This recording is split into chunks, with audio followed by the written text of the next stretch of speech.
насловен 60 томови македонска книжевност.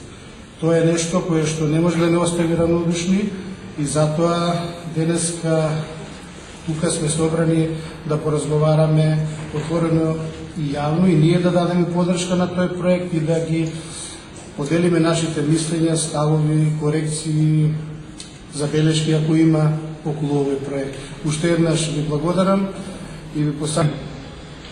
Дозволете да ве поздравам од име на Градската библиотека браќа Миладиновци.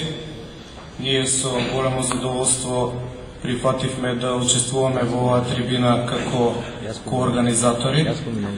Како што гледате, имаме соодветен простор кој што е убаво да биде исполнет со дискусии на оваа тема, бидејќи нашата основна дејност како библиотека е занимавање токму со книгите.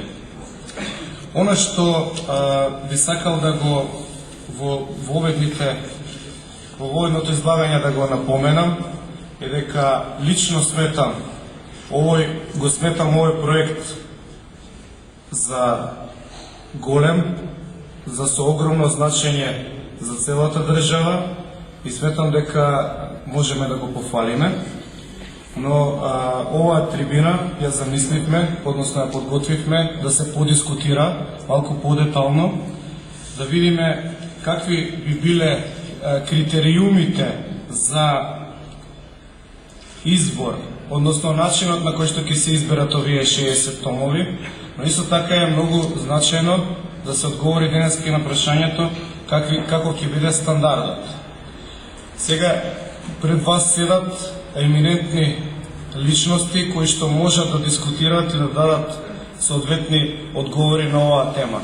Јас ќе го искористам ова воведно излагање да дадам два предлози кои што мислам дека досега не се споменати во рамките на овој проект, а мислам дека согласно стандардите кои што 21 век и глобализацијата ги носат се неопходни и не смеат да бидат заобиколени кога ќе се реализира овој проект.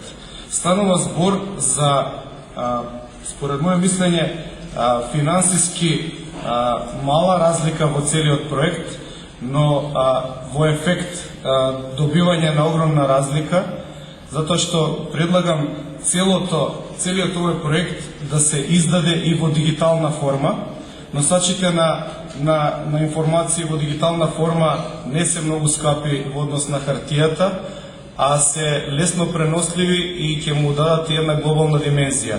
Имено, 60 книги или 60 тома ќе бидат многу скапи и тешки да се пренесат во Австралија, по DHL или по FedEx и ќе барат дополнителни средства и ангажман во секоја насока како би стигнале секаде кај што има заинтересирани од нашата емиграција, но и љубители на македонскиот јазик, а во дигитална форма ќе поминат за дел од секунда секаде. Значи сметам дека владата и нормално реализаторите на овој проект треба да имаат слух по оваа идеја да добие уште една гранка која што би била како неизин составен дел. И втора работа која што сакам да ја предложам во врска со овој проект е секако комплетните изданија да бидат снимени во аудио форма.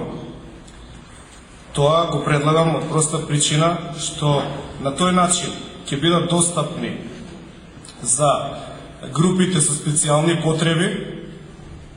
Имаме луѓе